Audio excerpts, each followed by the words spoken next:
And we have the first of two Douglas Sirk films releasing this month, Magnificent Obsession.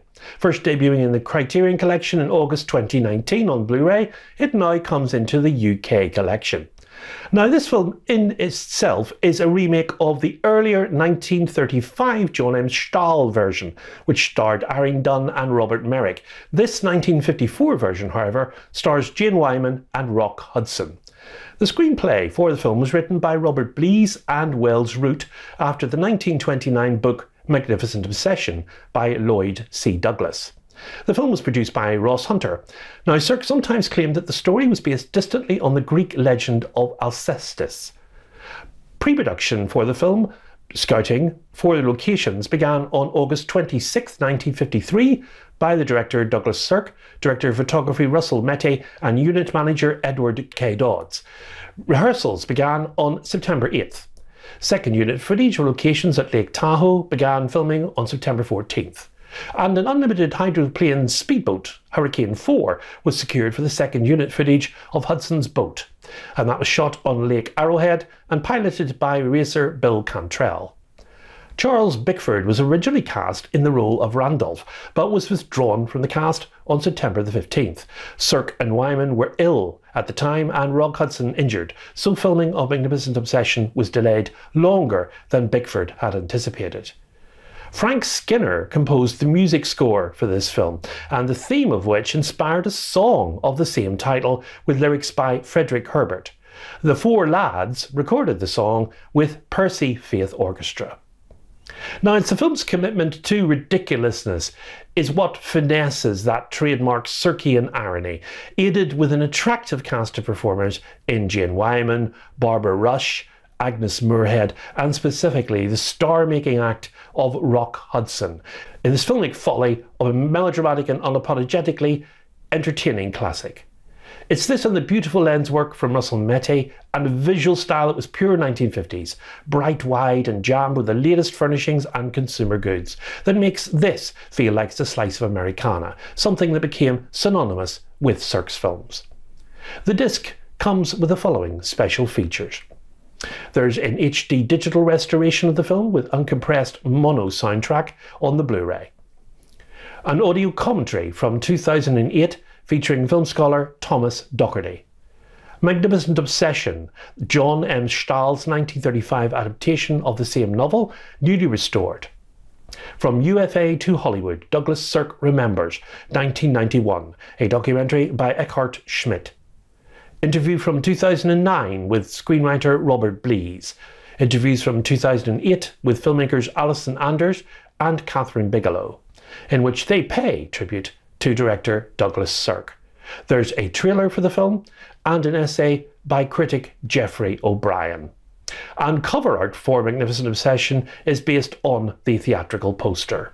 Magnificent Obsession sees Jane Wyman in an Oscar-nominated role as Helen Phillips. It has a running time of 108 minutes and it comes to the UK collection on Monday, March the 13th as Spine 457. And the following year, Sirk teams Wyman and Hudson up again for All That Heaven Allows. The Blu-ray of this entered into the US collection in June of 2014. Now, All That Heaven Allows is one of director Douglas Sirk's best and most successful romantic soapers of the 1950s. All That Heaven Allows is predicated on a May-December romance. The difference here is that the woman, attractive widow Carrie Scott, played by Jane Wyman, is considerably older than the man, a handsome gardener and landscaper Ron Kirby, played by Rock Hudson. Now, Sirk builds up sympathy for Carrie by showing how empty her life has been since her husband's death, even suggesting that the marriage itself was no picnic.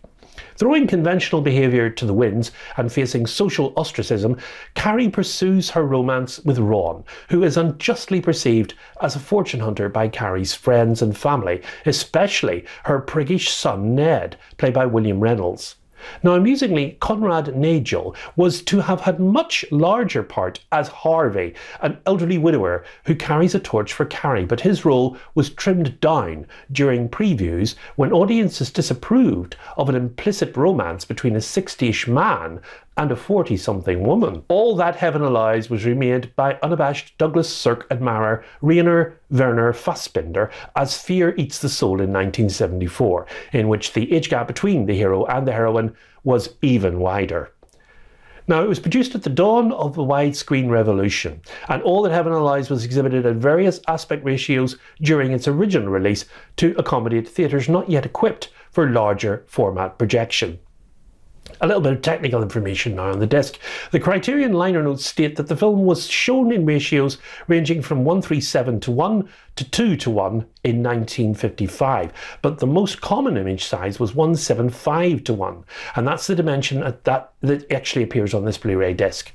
Mastered in 2K resolution from the original 35mm camera negative, the all-new digital transfer looks splendid, beautifully showcasing Russell Mette's exquisitely rich cinematography, lush and glossy, yet imbued with a lovely grain structure that maintains the feel of celluloid, and the picture is distinguished by superior clarity and contrast, as well as a vibrant colour palette that bursts with intense saturation. Costume patterns are sharp and solid, shadow delineation's quite good as well, yet background elements occasionally appear a tad soft, especially outside sequences.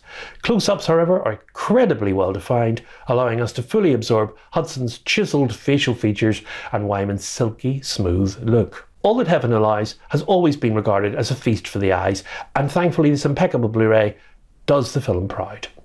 Now, the cast also consists of the following: Agnes Moorehead once again as Sarah Warren, Conrad Nagel as Harvey, Virginia Gray as Alida Anderson, Gloria Talbot as Kay Scott, William Reynolds as Ned Scott, Charles Drake as Mick Anderson, Hayden Rourke as Dr. Dan Hennessy, Jacqueline DeWitt as Mona Pleisch as Jacqueline DeWitt, Lee Snowdon as Joanne Grisby, and Donald Curtis as Howard Hoffer.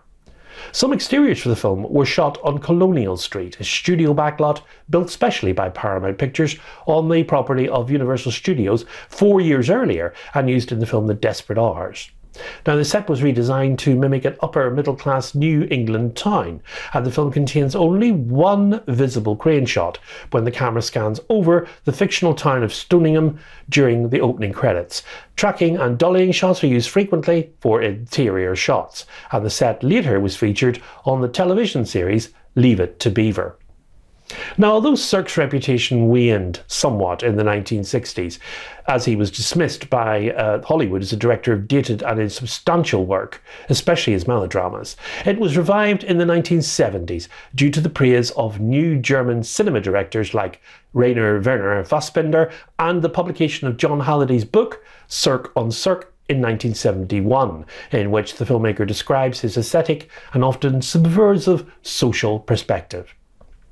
The features on the disc are an audio commentary featuring film scholars John Mercer and Tamar Jeffers MacDonald, Rock Hudson's Home Movies from 1992, a groundbreaking essay film about the actor by Mark Rappaport, French television interview with director Douglas Sirk from 1982, excerpts from Behind the Mirror, a profile of Douglas Sirk, a 1979 BBC documentary featuring rare interview footage with the director. Contract Kid, William Reynolds on Douglas Sirk, a 2007 interview with the actor who co-starred in 3 Sirk films, including All That Heaven Allows. There's a trailer for the film, and an essay by the film scholar Laura Mulvey, and an excerpt from a 1971 essay on Sirk by German filmmaker Rainer Werner Fassbinder. Cover art is by Robert Hunt. With a running time of 89 minutes, Douglas Sirk's All That Heaven Allows comes to the UK Criterion Collection on Monday the 13th of March, and it's Spine 95.